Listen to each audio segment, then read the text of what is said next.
Kapag sinasabi niyo po na mahal, naintindihan ko po yan. Importante talaga na sulit ang ginastos.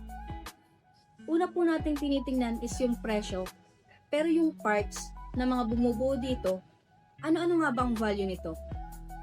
Kapag ba bumibili tayo ng product, presyo lang ba ang titingnan natin? But how about the quality?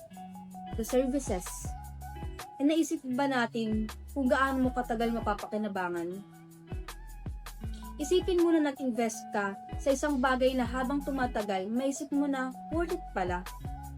At nabawi ko rin yung gastos ko. Hindi na ako lugi.